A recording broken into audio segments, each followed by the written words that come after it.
of plain writing are extremely important. And we're obviously talking about English here. We didn't run this one for French or Spanish, so maybe that's something that has to be thought about in the future. But still, English is a language that USAID and the rest of the U.S. government tends to operate in, and so that's why we're doing it in English.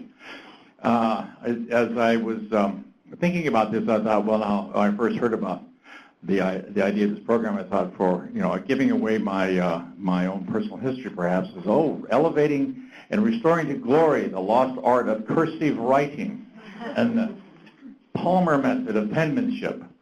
Now, there's probably not a person in the room who knows what I'm talking about when I say something like the Palmer method, or certainly cursive writing has kind of gone the way of the horse and buggy in the days of 140-character Twitter communication and so on.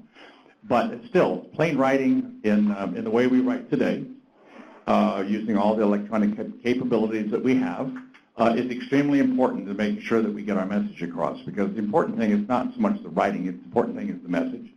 And the important thing is the understanding. And we certainly don't want to let language or use of language get in the way of understanding. And so it is our hope that this opportunity that we're able to support to help you sort of, shall we say, straighten the crooked path and I certainly need it, to tell your story more clearly, is going to be of great use to you. Now, we did have a lot of interest in this, and so we are thinking about ways we can do follow-up activities along this line. So this may not be the only opportunity if you wish to pass this word along to your colleagues or brush up your skills even more. So anyway, thank you very much. You don't need to hear me anymore. You need to get on with this, and Jessica and Maya will tell you how this will go forward. Thank you. Thank you, Mark. It's my great pleasure to introduce Jessica Hardle. Jessica is the Acting Strategic Communications Team Leader at Office of Food for Peace at USAID, where she develops and implements communication strategies to increase awareness of Food for Peace's work. Before joining USAID 7 years ago, she was the coordinator for the Council of Organizations Division at the United Nations Association of the U.S., and before that, she completed a master's degree from Arcadia University in International Peace and Conflict Resolution. She received her bachelor's degree in French language from Pomona College. Let's give Jessica a warm welcome. Thanks, Maya, and thanks to everyone for coming in person, and for those of you online. I'm excited to talk to you about plain language today, and so we'll go ahead and get started. So why plain language? Just wanted to put up this nice little meme that we found, and this tells you exactly why we need plain language.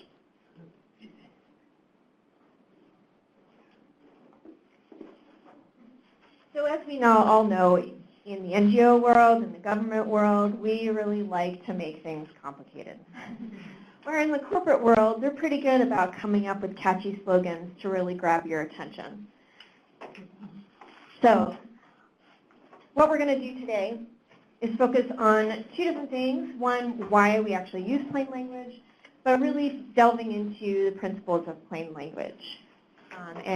We'll give you all a little handout on the way out, and for those of you online, we'll also send you a copy of the tips that we go through today, so that you'll have it to post on your door, your cubicle wall, etc., so that you can keep these in mind every day as you work. So let's start with a little conversation. So for those of you online, I believe there is a chat function on the screen. And then for those of you in person, turn to the person next to you and just chat for a minute about what you actually use writing for in your everyday job. I'll give you a minute for that. Hi.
Okay, folks. We're gonna come back together again as a group. So I'm a communications specialist. I use writing every day in my job. Some days are more successful than others, as I'm sure you all experience in your day-to-day work as well.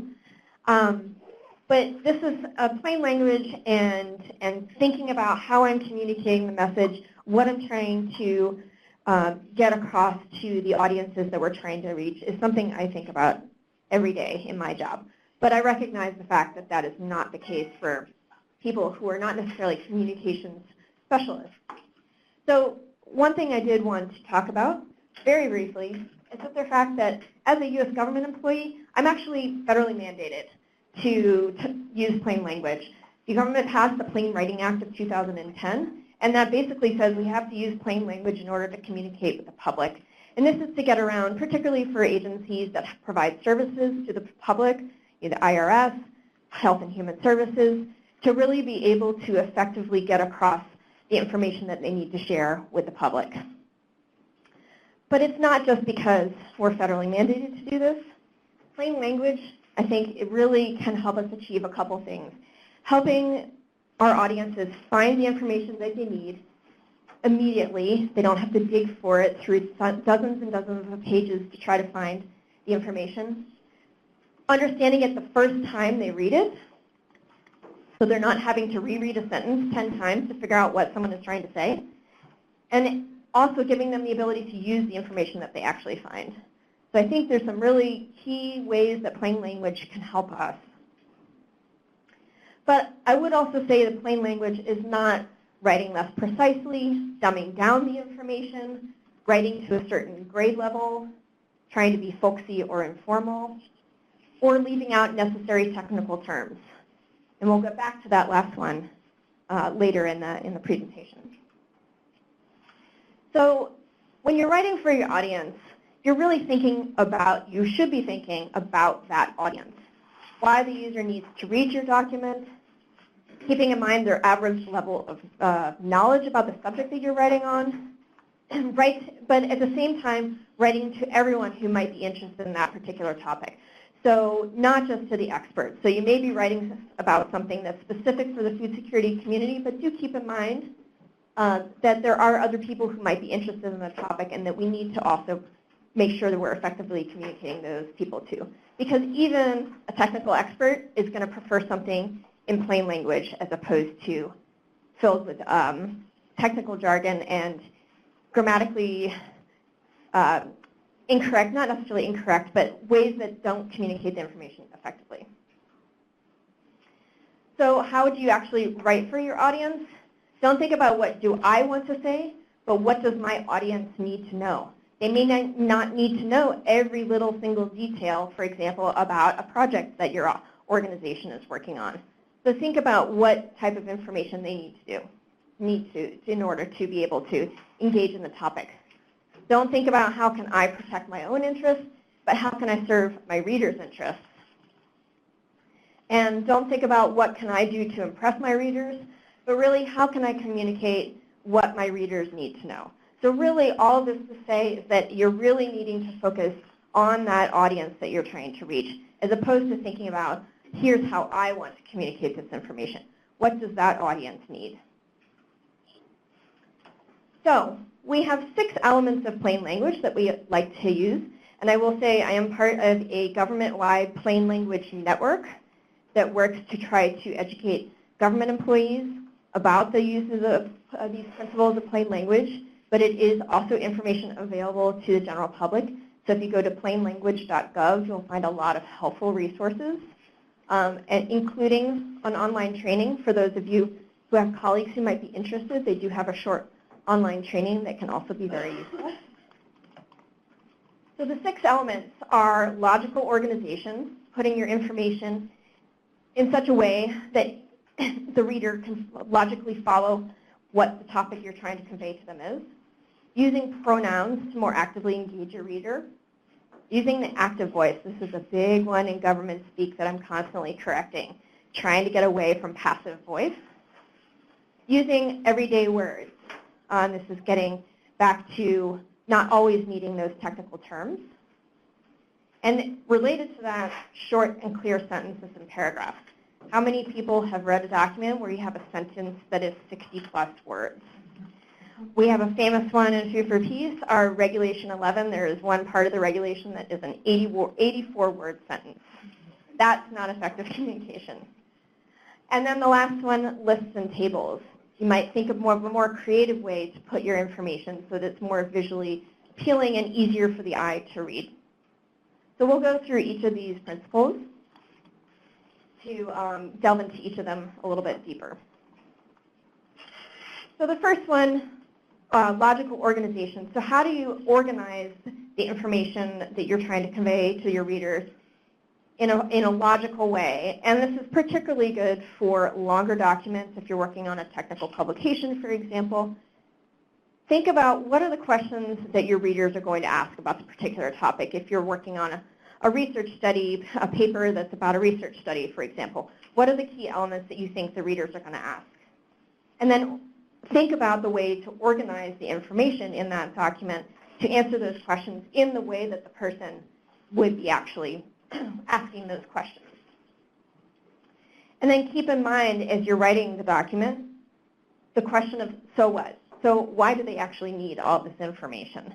I think that's really key because we often try to give too much information. And we'll get back to this in some of the other sections of this as well. So one of the main tools for organizing yourself well, informative headings. How many times have you read a table of contents of a publication where it has sections titled Overview, Information, Conclusion, Introduction? Really does not convey a whole lot about what's in that particular section of a report. And when you have, for example, Food for Peace has a publication that we did a couple years ago, 400+ pages. If you don't have effective headings, people are going to really have a hard time finding the information you're trying to convey. And everyone comes to that document with questions, so really try to make it easier for them to find. So I have up on the screen some examples of what I think are informative headings.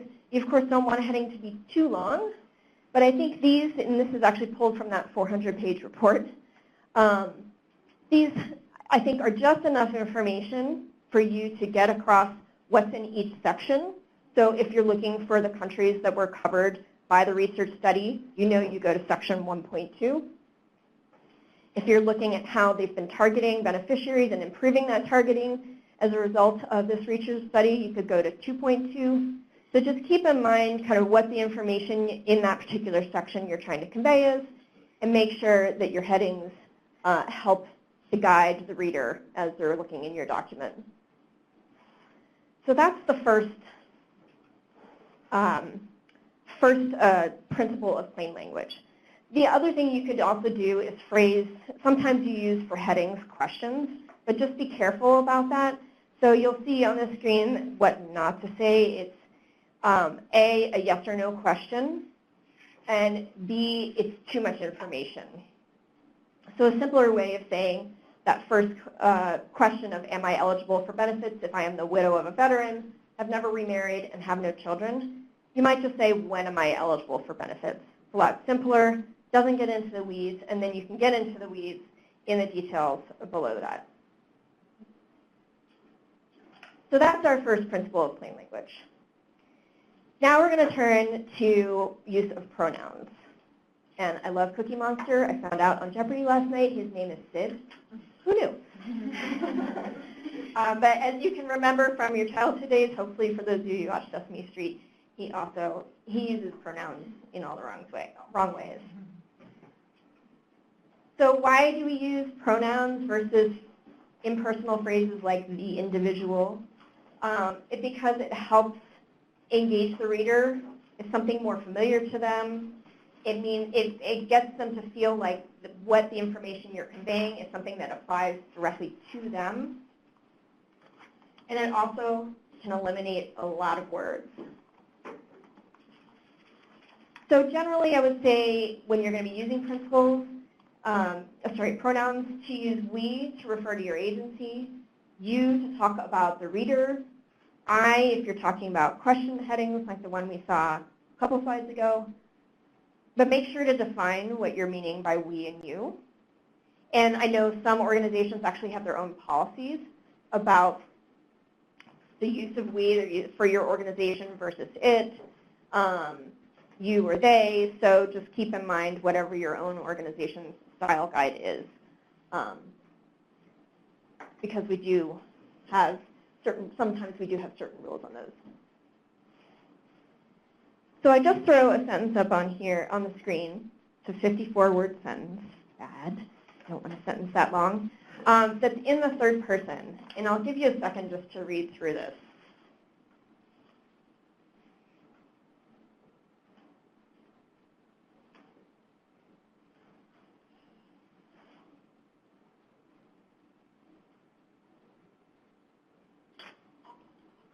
Clear as mud, right? So what's another way that we could actually say this? How about if the health department finds that you received a payment to which you weren't entitled, you must pay the entire sum back. A lot simpler, right? Still gets across the same information. It's using you because it's actually engaging the reader in the fact that they might not be entitled to the payment from the health department. And it's a heck of a lot shorter. That's about 24 words compared to 54. So just one example of where use of a pronoun can actually be very effective.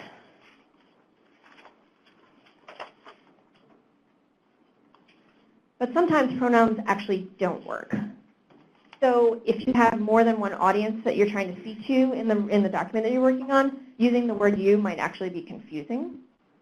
And then if you're referring to multiple we's, for example, if I was referring to multiple bureaus within USAID, that also might be confusing. So just be on the lookout for that when you're writing. So that was the second principle of plain language, logical organization, use of pronouns. Now we're getting into active voice. Yoda is actually not using active, or is using active voice here, just phrased awkwardly. Active voice is something we see not used, excuse me, let me rephrase that. Passive voice is something we see used all the time in government speak, and is something that it's constantly, I think, muddling the message of what we're trying to convey to our audiences. So passive voice disguises who does what. So you'll see the sentence on the screen, the memo was written yesterday. Who actually wrote the memo? Why can't you share who wrote the memo? Passive voice can be awkward. So this sentence is quite awkward. Consultation with respondents was implemented to calculate the estimated burden. There's got to be a better way to say that. Passive voice can also be wordy.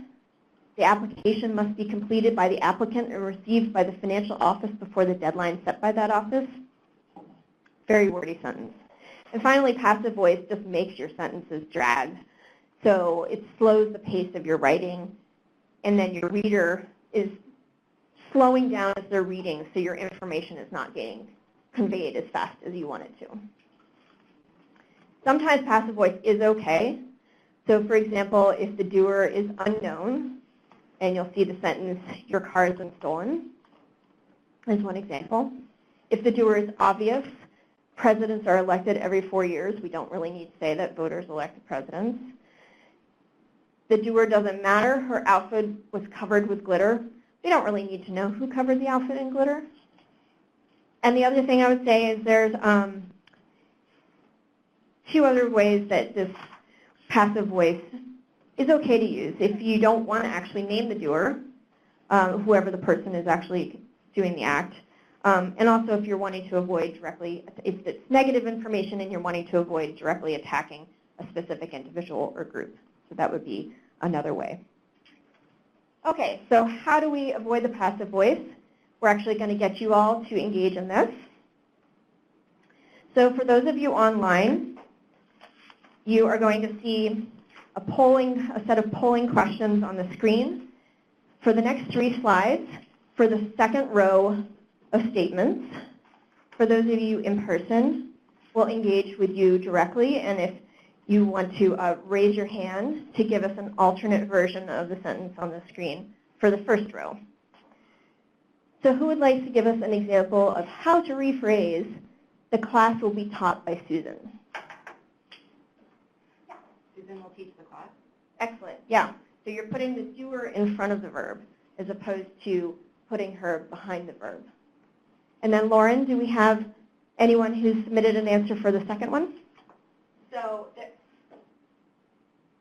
there was a little bit of confusion for people online if you can do the second line. So the qualified applicants are sought. So just in the future couple ones, we'll do the second line. Yeah. Oh, so somebody just said we will seek qualified applicants. Thanks so much. Great, thanks.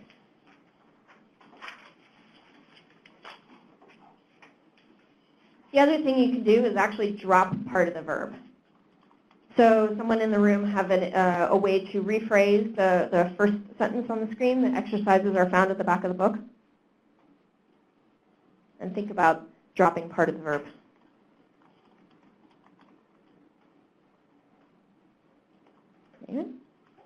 Yeah. The book includes exercises in the back. One way to say it, yep, great. You can also just simply drop the word found. Exercises are at the back of the book. You don't really need the word found, do you? And so for the folks online, how would you rephrase the procedure? That procedure is considered outdated.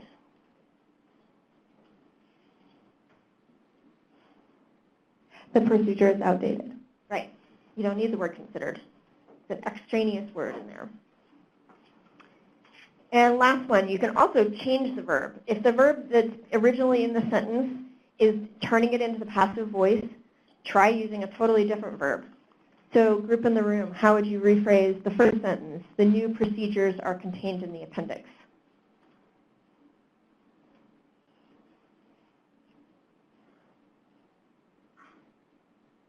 The new procedures are in the appendix? Yep, that's a great way to do it. The new procedures appear in the appendix. And then for folks online, how about the next one? Your letter was not received.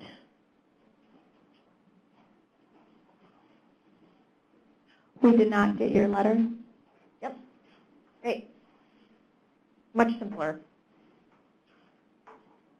So we actually have an exercise for you now.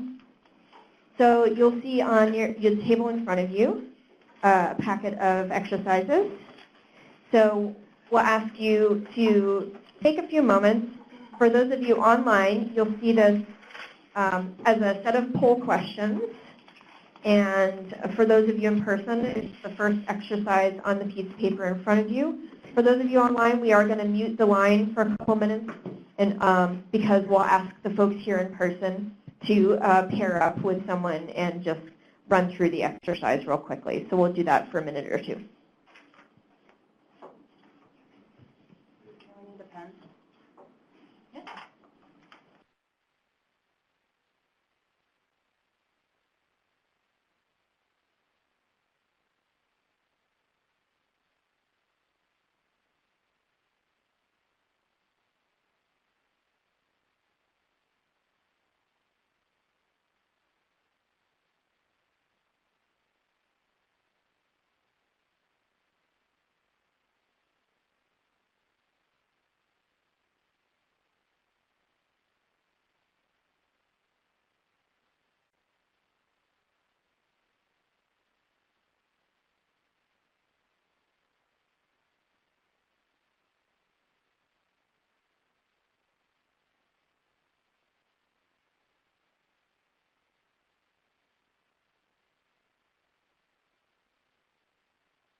So one thing I would suggest, you really might want to use all the tools available in Microsoft Word. They have a great set of grammar tools in Microsoft Word. If you go into your spelling and grammar check section, you can actually ask it to underline every time passive voice is used. You can also run a readability test every time you're working on a document. There's a function to run a readability test, and it'll tell you how readable your document is.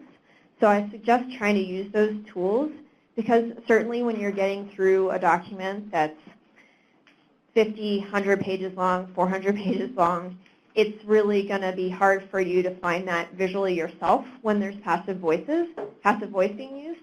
And those tools are really helpful, and Microsoft Word has built them in for a reason. So I suggest trying to use those as well if you're working particularly on a long document.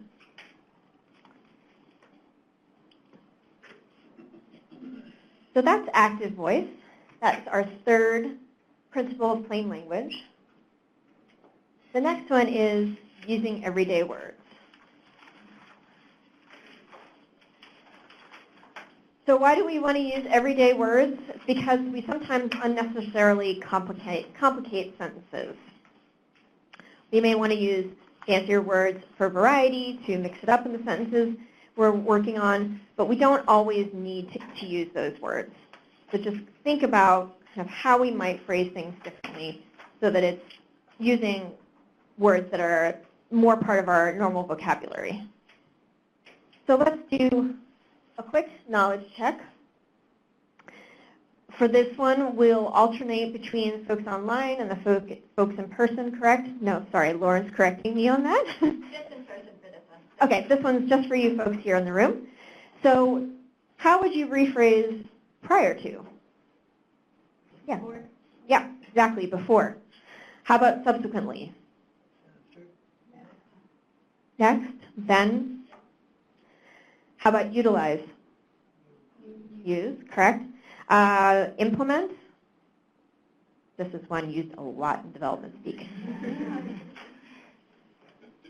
How about carry out? Conduct. And then the last one, initiate. What was that? Begin. Start, yeah. Start, launch, begin.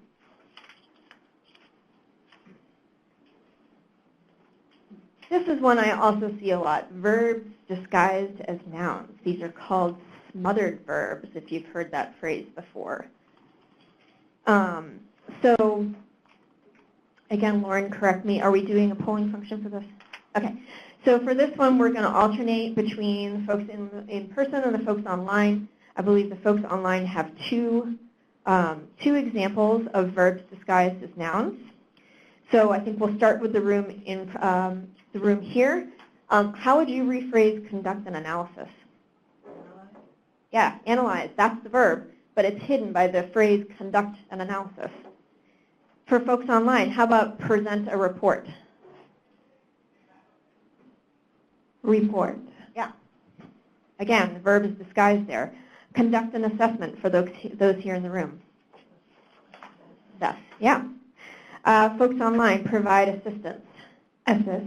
Yep, assist, help. And then finally, for those of you here in the room, perform an evaluation. Evaluate, yeah. And then really quickly, we had a question online regarding the last activity. Afia asked, one thing that came to mind was, what is a passive verb? Can you share any tips on how to identify easily when you are using passive or active? Like, are there any, telling words or anything like that?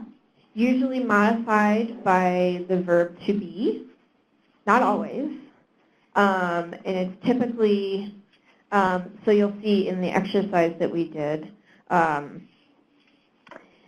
it's placing the responsibility elsewhere. So there's not an actual doer associated with the verb, typically.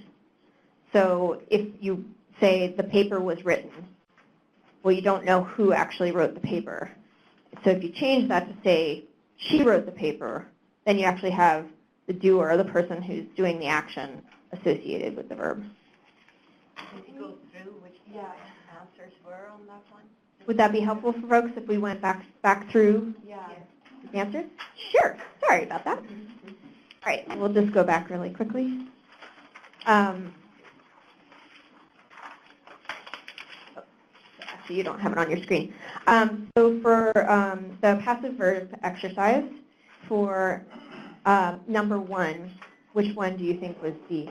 And I already said this one, so which is the passive voice? Right, was written. How about for number 2?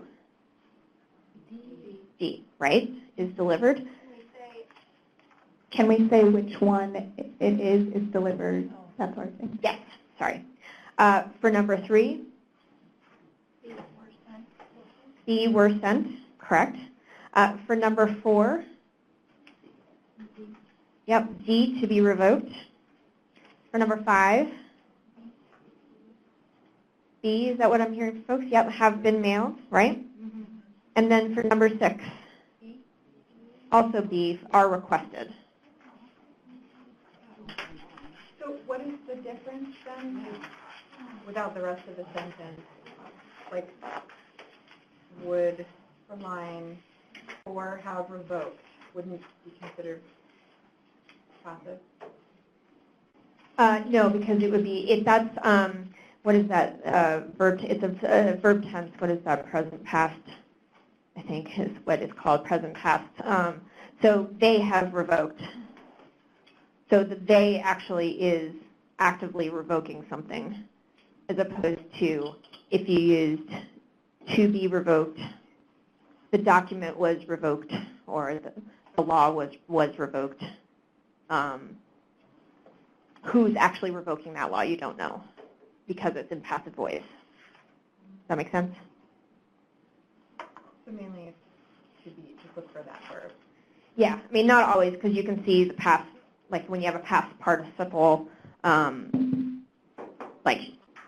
but yes, generally, because like you can see in 1D is writing, that's because you're in present tense and the verb is in action. So I write, I am writing, but you're actively doing whatever that writing is. That makes, oh, sorry, another question, yeah. So then in identifying the passive verbs, we should look for phrases where a doer isn't immediately present. So with number 1, we would assume it was written, but we don't know who the doer was that wrote it. Correct, yes. So if you can put a he or she or I or they before, then it's active. Yeah. But if you can't, then it's passive. Right. Sort of. So is that heard on the phone, Lauren, by the way? I think so, but if everyone, when they're speaking, if you can speak really loudly, there's microphones in here, but just sometimes hard to hear without the microphone. Yeah. So Maya, do you want to just repeat that last thing you said for folks on the So You can test it by putting I or you or he or she or they before, and if that works, then it's active voice. I will send, they are sending, he is writing, they have requested, I will request. Then all those are active, but if you can't put a person in front of it, then it's passive. You can't say, yeah, what he is delivered by that. Yeah. Does that make sense, everyone? Okay, great.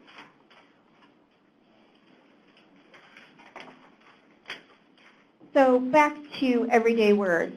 So in addition to what we just discussed with smothered verbs, I would also say be careful about confusing words and constructions.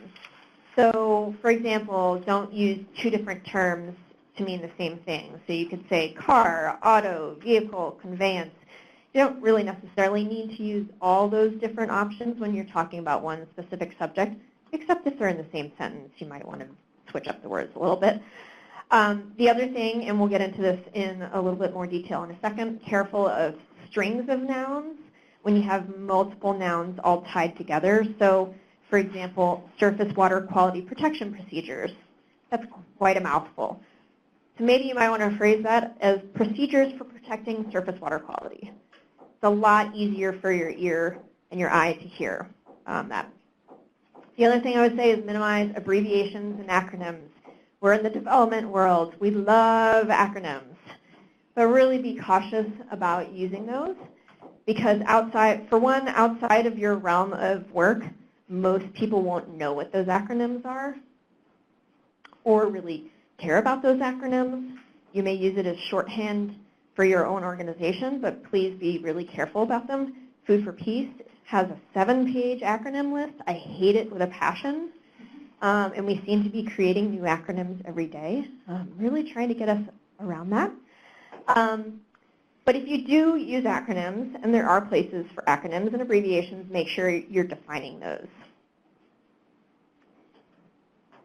So I mentioned previously strings of nouns and that really long surface water quality protection procedures. So you can use nouns as adjectives. They're basically helping to describe that other noun, and they can save space or help clarify a relationship.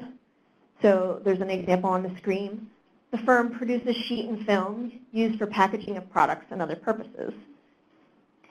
But sometimes they can be really hard to follow if you use too many nouns in a string.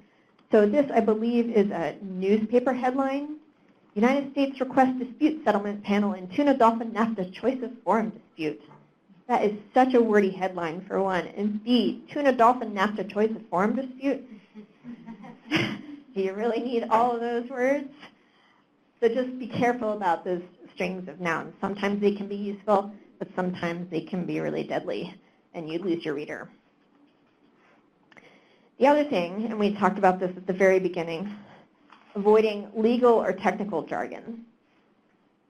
Some folks like to throw in legalese terms like pursuant to. There are easier ways to say that. You might not even need words like herewith, thereof, aforementioned. I suggest not using Latin terms unless you really need to, because there are oftentimes, unless it's a scientific term, there are simpler ways of saying things in English. And then the last one, technical words, simplifying and using simpler words. I would say you don't need to do this always. There obviously is a place for technical terms. We work in the development field. Technical terms are used all the time. But really think about your audience and what their level of knowledge is. Do you need to use that technical term? Is there a way to phrase things better to get across your point? And this is actually, I was talking with Karen, I believe. Karen, right? Yeah. When I first got here. I don't know if anyone had the opportunity to see Alan Alda speak last week at Lisner Auditorium. So in his last couple of decades, he's made it his career to help scientists communicate about what they do. And he actually has created a whole center at Stony Brook University specifically to train scientists on communications. Aspiring scientists, engineers, doctors, and they actually do improv classes and other types of exercises to get them to really think about, okay, I'm trying to tell someone what a neuron is. How do I put that in simple enough terms that the average person can understand? With the goal to really helping connect people with science.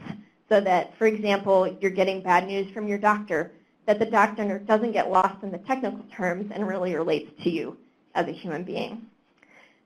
And this is where I think in some cases technical terms can be very useful, but other times present a real barrier for people to get information across.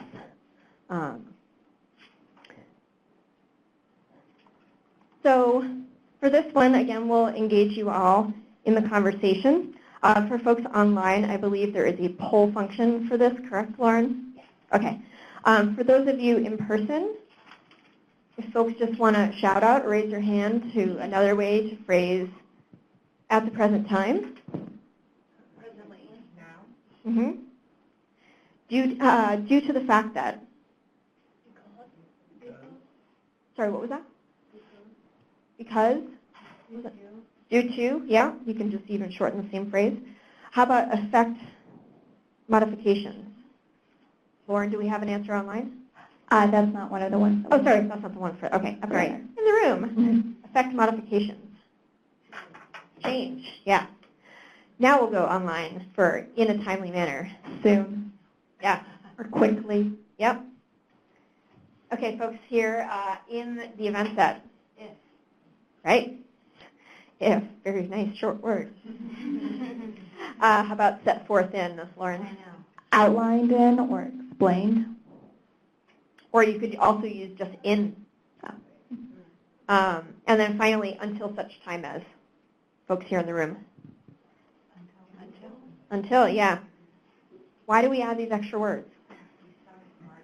Yeah, we think we sound smarter, but we're ending up just adding unnecessary words.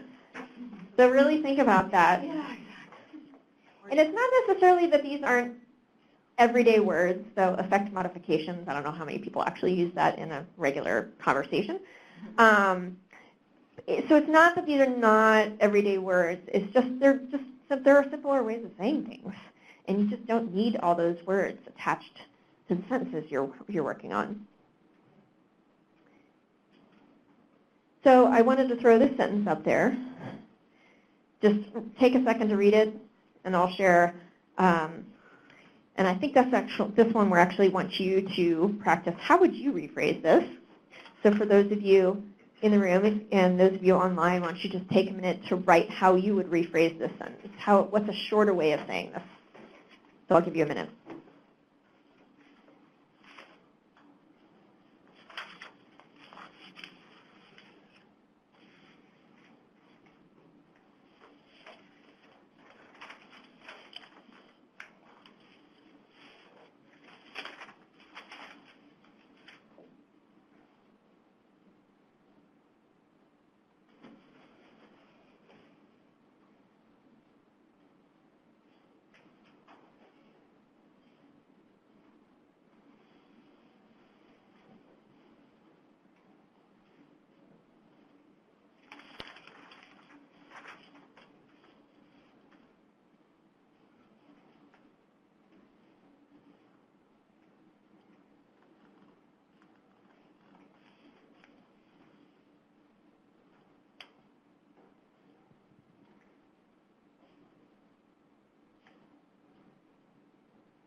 Yeah. These regulations do not affect any activities permitted under the general mining law. Great. We have an online example. On mine, the idea is the regulations in this part remain the same. That's great. That's nice and short and simple. And similar to the first answer, this part does not apply to any activities permitted under the general mining laws. So this is not necessarily a long sentence. I think I counted up 29 words, so it's actually not that bad lengthwise, but it's just really hiding the meaning by using overly complicated words. Can you imagine if you were a member of the public and this is the language you had to read on a government website? So just keep that in mind. So that was element 4 of plain language, everyday words. Now we're in element 5, creating shorter sentences and paragraphs. I love the angry cat. So it's closely related to the previous one of everyday words, just trying to make things shorter, conciser in how you're communicating to your audiences. So average length for a sentence should be around 20 words, maximum around 40 words. Your computer, again, can count the number of words that you have in a given sentence. That readability function I mentioned under your grammar check in Microsoft Word actually will tell you the average length of your sentences in your document. So it's another great function that you have in Microsoft Word, particularly for those really long documents that you're trying to edit or write yourself. So one way we can shorten that, of course, is with plain language and using those everyday words and unsmothered verbs. Same thing goes for paragraphs. You really want to try to keep your paragraphs short and concise. talk about one subject or one step in a process, for example, in one paragraph, around 7 to 10 lines. If you get any longer than that, you lose your audience, you lose the thread of what the point of that paragraph is. But for longer text, one thing you could do is to help break it up by subdividing your text, but don't do it too much. How many people have read a longer document where you've really lost the thread of all the different subheadings and you don't even know what section you're in the document anymore? I had that happen to me a couple months ago where I just completely lost where I was in the document and what subheading related to what primary heading. So just be careful of that because you can end up confusing your reader, losing the main point of what you're trying to convey. And then you could also end up with lots of citations at the end of your document.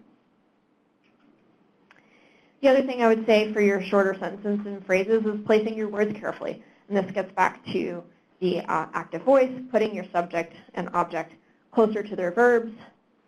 If you're using conditional words like only, make sure it's actually next to the word that it's modifying. And the same for other modifiers, making sure they're modifying the right word. The order is really important. And then things like an exception, for example, an exception to a rule or long condition to a rule, don't put it first. Put it after, because if your readers are having to find what your main point is, you're going to totally lose them. And this next example is exactly why you need to put your exception or your condition after your main subject. So I'll give you a second to just read through this.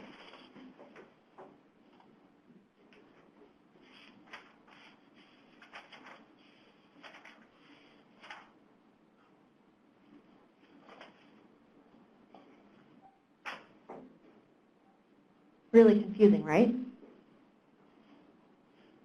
There's got to be a simpler way to phrase that.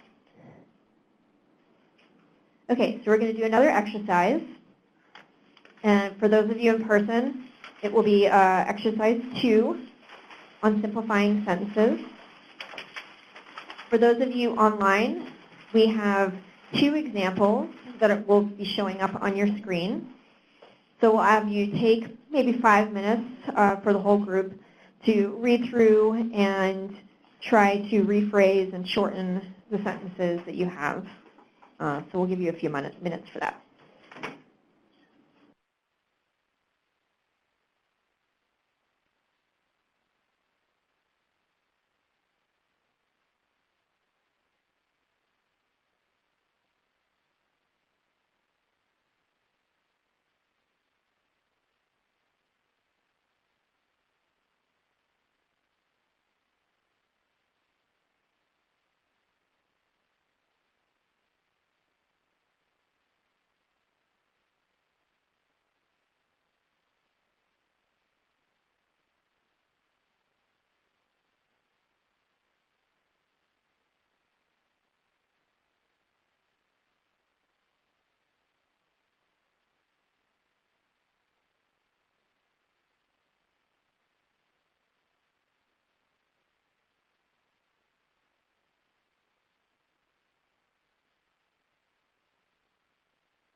So I was going to say we could read out 2 examples. We'll have one for the folks online. Lauren can read out an example of alternative phrasing for one of these. I think you had numbers 2 and 4, correct? Yes. So for number 4, somebody had made the option, or had an example, community of practice, COPs, are a primary way for organizations to learn, problem solve, make decisions, and increase organizational expertise. Great. That's a really good option. We had great participation from online, so thank you so much. Thanks, everyone online. All right, so is there another one for folks here in the room, 1, 3, or 5, that you tackled that you would like to share how you rephrased? I think number 1. Sure. High-quality learning environments facilitate and enhance the learning process in individuals ages 1 to 17. Okay. Other thoughts? Yep. I kind of really, I don't want to say dumbed it down, but I Really simplified, simplified, yeah. and I just said strong schools, strong elementary and secondary schools for children are critical to learning. Yep, that's great. Yeah. And we have actually an answer of children need good schools to learn properly.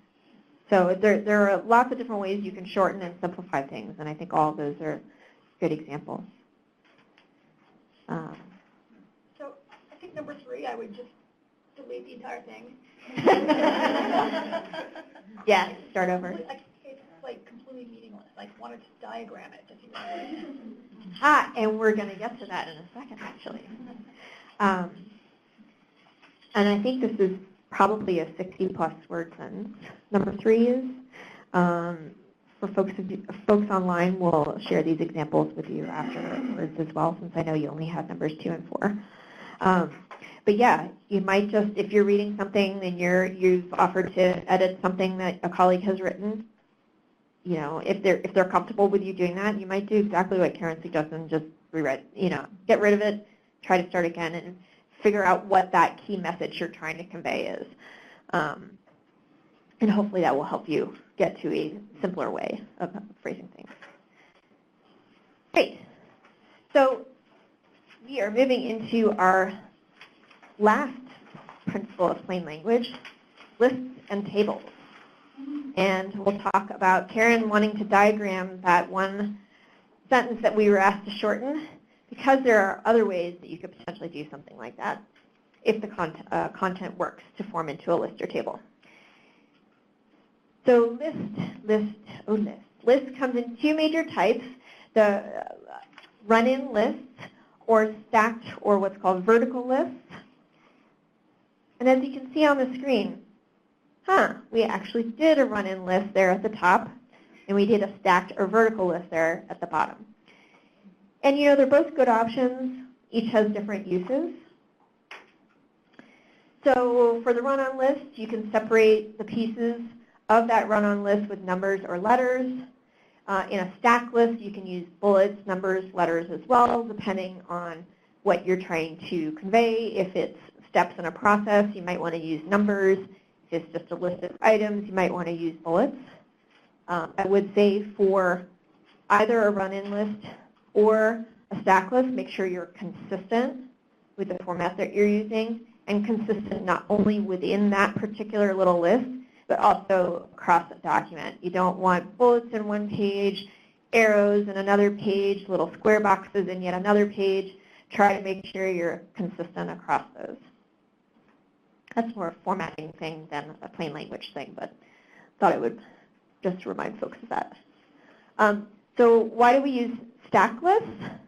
Make it easier for the reader to identify all the different steps or items in the process, adding blank space for easy reading, and help you see the structure of your document. So right there, we just have that in paragraph form. That same content can be put into a stacked list. A lot easier to read, isn't it? This is particularly for where you have a lot of things. If it's only 2 or 3 items, it may not make sense.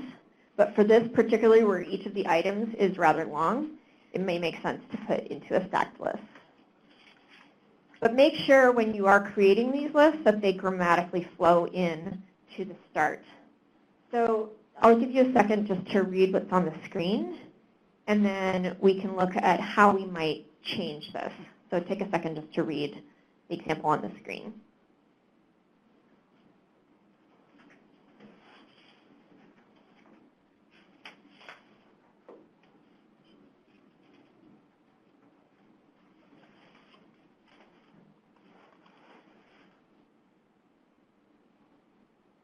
All right, so you want to make sure to change a few things. Each compact must, so take out the verb contain, because you're going to use that in your first item. Contain provisions required by the Clean Water Act. Comply instead of are in compliance, because you want to grammatically flow from that each compact must. And then the very last one, be consistent with this part. So if you're struggling with this when you originally have it in sentence form, just substitute in each compact must and then try to finish the phrase with each of the items. And that way you can check that you're grammatically correct. That make sense? So again, we're going to do another exercise. For those of you in the room, it's exercise number 3. And for those of you online, we have 2 examples for you. So take a few minutes and work to turn those into lists. And don't make huge changes. There's going to be some obvious, simple ways that you can change these into either run-on lists or a stacked list that will make it simpler and easier to read. So I'll give you a minute or 2 for that.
Sure.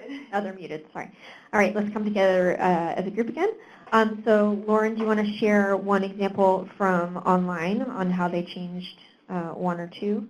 Sure. This was a little bit more difficult for doing online just because everyone would like to do a stacked list. But one person had put the number 1 in front of, they made a list, they put the applicant and the operator must state the following in the permit application, : 1, type of business, parentheses, corporation, partnership, sole proprietorship, other. 2, taxpayer identification number. Great. That's a really good way to change up number 2. So how about in the room? Did anyone have suggestions for either number 3 or number 4 and ways to change that up?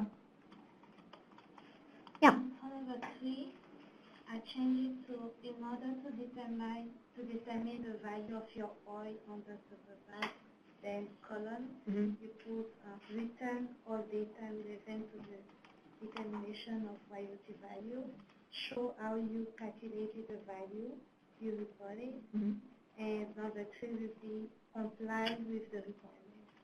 Great. Great. So, Lauren, do I need to repeat that for folks online, do you think? Okay. So I think the example was number 3 and changing it so that the items retaining all data, showing the calculation of the value, and complying with the requirements. Those were the 3 items in the list. Great. So the other component to making your information a little bit more organized and formatted in a different way besides the list is also using tables. So tables can make sense to use if you have complex material you want people to just take a glance at.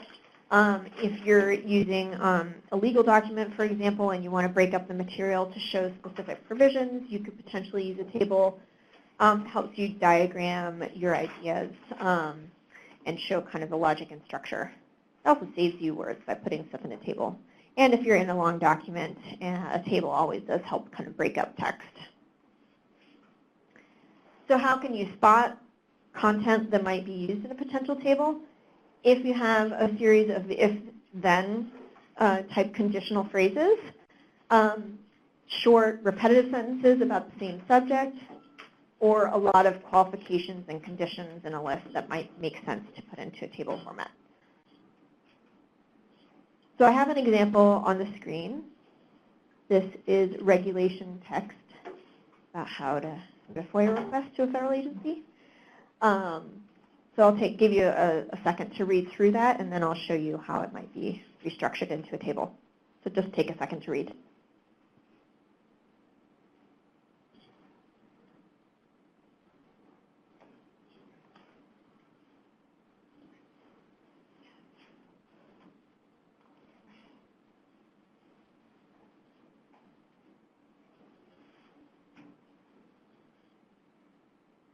All right, so this is how you might restructure it into a table. Because you saw a lot in that first way it was formatted, the phrase, your request must include, and also the phrase, as required by. Those are the if-then scenarios. So it might just be easier to drop it into a table format, like we have here, so that you can visually find the information. You can find the section of the particular regulation that is pertaining to. So it just is another option for a way to change your text to make it more visually interesting and easier to read for your audience. So just to recap, our 6 tools for plain language, and I encourage you to try to use as many of these as you can. Logical organization, making sure your information flows in a way that your reader can best understand it. Using you and other pronouns to actively engaging your audience, using the active voice instead of passive voice, using common everyday words, still recognizing that you can use technical words when they are necessary, keeping your sentences and paragraphs short and sweet, and finally using lists and tables. And for those of you in the room, we're handing out a little postcard that will help you take back to your office. So are there any questions? Lauren, there's a question from online. So first of all, everyone online, the handout that they are passing out right now will be available on the FSN network following this event. But Lonnie had a question when we were talking about passive voice, and she said that in formal writing, it is difficult to avoid passive voice because the writer often wants to distance themselves from the action. It is rare in scientific writing to read things like, "we found," "the authors analyzed," and instead you see it was found that, and the data were analyzed. I try to use active voice, but my co-authors edit me into passive because it seems more formal. Any tips on how to be active and formal at the same time? Boy, so this is something I see in government speak. And Adidas. Tuxedos and Adidas, yes. I mean, this is something that I run into all of the time in my office for that exact reason. And I really don't think it's an issue of formal versus less formal. I think the way to kind of counter that argument that, oh, you don't sound as formal if you say the researchers found or we found, is really who are you trying to reach with this information, and getting back to who is that audience that you're trying to reach, and are they going to engage in the information if you keep using the passive voice? So that's one tip I have. Mark, you had another thought you wanted to share? Yes, I'd just like to reinforce that. I'm a habitual reader of the sort of popular, shall we say, science literature, like Scientific American, Science News, other kinds of journals like that. And it's common that in those, and these are scientists and formal people who work in the science world, they commonly say we, and they commonly say we have done this, and our data indicated that, and they don't refer to each other themselves as individuals. They'll say we'll go a little bit formal, and they'll say one of us, and then there'll be paren, it'll be the name. If it's like 2 or 3 people who authored the article, they'll put a name in there. But they continually refer to the whole group as we and us, and we found the data. So it's not unusual in the scientific world, in the kind of world that this writer who just made the comment online. It's common nowadays. I think maybe the old formal feeling that you had to say it in a passive way to indicate a sort of academic elevation may be fading away a bit, especially in the world of science and technical writing. Yeah, and just to piggyback that, I think as far as using those types of resources, things like advocacy with government or funding organizations, and then also, so having this language be plainer is very helpful. But also recently I was at the doctor's office, and my doctor gave me all these journal articles that she had written to support, what she was telling me, and I promptly glanced at them and I probably recycled them because there was an element of not being able to really dive into what they were telling me without having to sit down for 3 hours and look at it. So I think I agree with you that there are, even though it's an academic endeavor, that there are different audiences for even academic articles. Karen? Well, I thought the operative part of that statement on the phone was the authors want. And it wasn't the authors want people to understand them. Right. It was the authors want to convey whatever the authors want. So it wasn't about what the customer wants to buy. Yeah. And that's fine. They're the authors. It's their prerogative, but maybe no one's going to read it. Right. I mean, if you're not actively thinking when you're writing about who your audience is and what the information that they need is coming out of whatever you're writing, then you're losing your audience right away because you're putting yourself first as opposed to the audience for whatever you're writing. Are there other questions, either online or in the room? Yeah. Just the Government Plain Language website a few years back was pretty bad. It had some good content, but I found that you just get lost in the fact that it wasn't that strong. Have they updated that as far as you know in the last few years, or are there other resources you would point people to? So they have updated that. It's actually where I got a lot of this content for this training from their website. The other organization I might suggest as well is the Center for Plain Language. which is just a community of practitioners, and they do great training as well. I actually just took a class through them on data visualization and how to use data to tell your story. And actually that was one thing I forgot with the lists and tables is you might also think even more creatively than a list or a table and think about if there's a visual graphic that might represent the information you're trying to convey as well. So sometimes that picture can really convey information as well.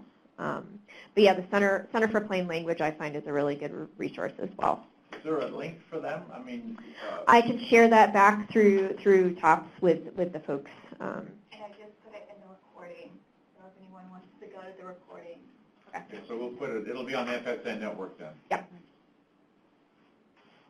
Other questions? Anything from online? Yeah.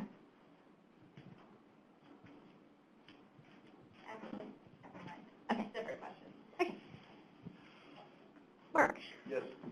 I'm sorry, I had to step away, but did you talk about email and about ways in communication between colleagues and an organization like ours about how to do emails? So no, we did not. But one thing I would say is I mean, again, it's kind of getting at the same thing. You know, put your main point up front. You are going to lose your reader if your email is longer than probably half a page. If you really feel you need to include information that's more than half a page worth of email content, suggest breaking it up into bullets or numbered lists, something like that, so they can easily pick out. If there's specific things you're tasking to individuals in your office, you might highlight their name so that they can easily spot their name. So there's other tips and tricks, but we did not get into that, but those are a few ideas. Okay, yeah, that's a kind of a pet peeve when you see an email from, you know, an erudite and otherwise, you know, smart and professional colleague arrive and it's one long paragraph, half a page of without breaking it up into either smaller paragraphs if you have a point to make, or even better yet, as you mentioned, bullet lists, which are really handy to help break up the visual impact, because a big gray, it's like if all the newspapers printed everything in one paragraph, you had just a gray page, and no one would read it. So I mean, it's that is an issue. Communication, email communication is sometimes a barrier to communication. Yeah, and I would say, again, it's really about what does the person receiving the email need to know? Do they need to know every single last little detail? I remember in my very early days of job hunting, way back when I was just graduating from college, I reached out to someone for an informational interview, and my letter to her by email was probably a page and a half long, and she wrote back and basically tore apart my letter and said, I don't want to meet with you because if you can't get to your point up front, then it's not worth my time. So that was a really early lesson for me. Get to the point. Ask what you want. She's a tough cookie. I know this woman now. She's definitely a tough cookie, but she had a point. You know, if I'm taking a page and a half to get to requesting to do an informational interview with her, then she's totally lost me by that point. Also, just a quick tips on the email, and it's basically the same rules as we've been talking about, but with headings and the subject line. So to make it clear in the subject line what you're writing about, and then you do write only about that in the email. You don't mix in other things as well. So you do, oh, the event tomorrow, and then, oh, by the way, here are also the talking points for our event in 2 months. Yeah. And also, have you seen this video? Can you give me some comments on this? So that you have like one email for each and with a clear subject line. Yeah. And also, if you're forwarding emails, if you're forwarding it to someone, for example, for action, you might change the subject line so it's very clear why you're forwarding that to someone else. Oh, you know, that's a terrible habit. People constantly replying, and changing the subject to where at the end of the chain, you've got totally different conversation, but you wouldn't know what it was because the subject line is the same thing. All right. So we have a question online from Paul, and his question is, when you are writing a company's report, Do you use the company's name as the doer, or do you use yourself as an individual? For example, Aquatat found that, let me explain, versus we found. And the reason he's asking this is because people do the doing rather than the company. So I think that is probably to a certain extent up to whatever your style guide for your organization says. So typically for a government agency, we wouldn't, at least for USAID, we don't necessarily claim if it's one person that primarily did an evaluation, for example, we don't say that individual person did the evaluation. We say USAID or we. That's our way of doing things as a government agency. So I think that's partly dependent on your organization. Okay, great. And then we actually have another question online as well. And this is from Lonnie. And she said maybe too specific of a question, but her colleagues have different perspectives on what is correct. Do you know, are there any thoughts on nutrition objectives or versus nutritional objectives? And what is correct? Anyone in the room? I mean, I personally would say nutrition objectives, but I would say I don't know what is grammatically correct. I've seen both. They're different contexts, though. They mean different things. Yeah, so you need to understand what the difference is. Nutritional objectives might go towards a program of doing a specific kind of nutrition, whereas nutrition objectives is more general about overall health and nutrition. So I mean, as an adjective or as a noun adjective, they have different meanings. They have different impact, and I think maybe that's getting in the weeds too much, perhaps. But so maybe you need to find another way to say it because people might misunderstand it. But the thing is that the language does have specificity, and I think we need to also learn to be specific with the words we use. Thank you, Mark. Any other questions? Yeah. Does the government, aligning with plain language, is there a specific style guide that the government recommends or style? I think they have their own, but I don't know if implementing organizations know about it or if we're required to use it, but or it could be by agency. So it is by agency. I'm actually a USDA employee assigned to USAID, so I'm somewhat familiar with the USDA one as well as the USAID. Even within USAID, we have two different style guides, one for our executive office and one for our public affairs bureau. It's quite infuriating. It's mostly the little things like 2 spaces versus 1 between sentences, when do you use an Oxford comma, that kind of thing.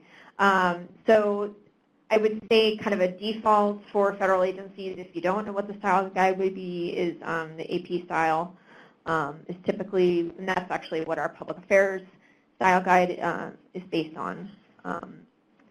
But even within agencies, we're not always consistent. So it's been my battle for several years. Nobody wants to come by and look at it. Do you agree that there is sometimes a tendency to overdo the number of bullets and the number of lists in a document? Sure.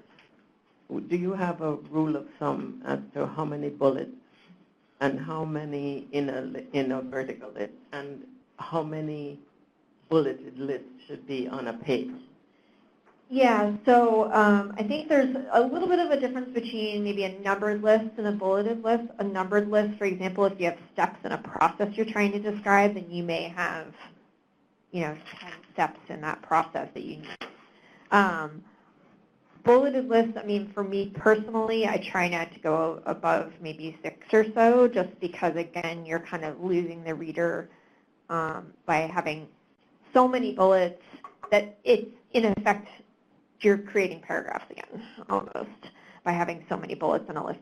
The other thing I would say is, like, even if you have maybe 7 or 8 bullets, figure out ways to really shorten up those individual bullets so that the content is really short and sweet. So, for example, I was just working on a document with about 5 other offices trying to prep the nominee to be administrator of USAID, who is testifying on Thursday.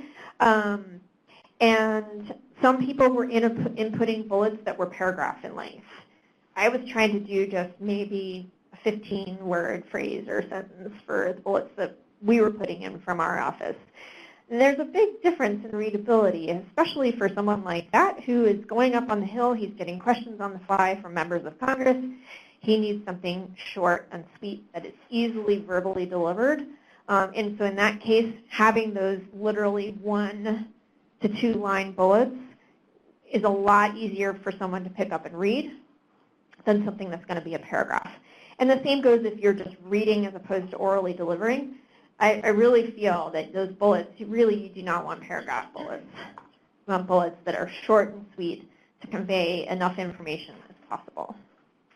So I don't know that there's necessarily a rule for the number of bullets, but my general rule of thumb when I'm working on a document is try not to go above maybe 6 or 7, and keeping that content for each bullet short. Any other questions? I think we're almost out of time. Okay, great. Thanks everyone for coming. Thanks for participating in the exercises, and I hope this was useful. And feel free to come up and ask questions if you have any. And just so everyone knows that everything will be posted on the FSN network and can be forwarded to any colleagues that you feel would like this. Thank you.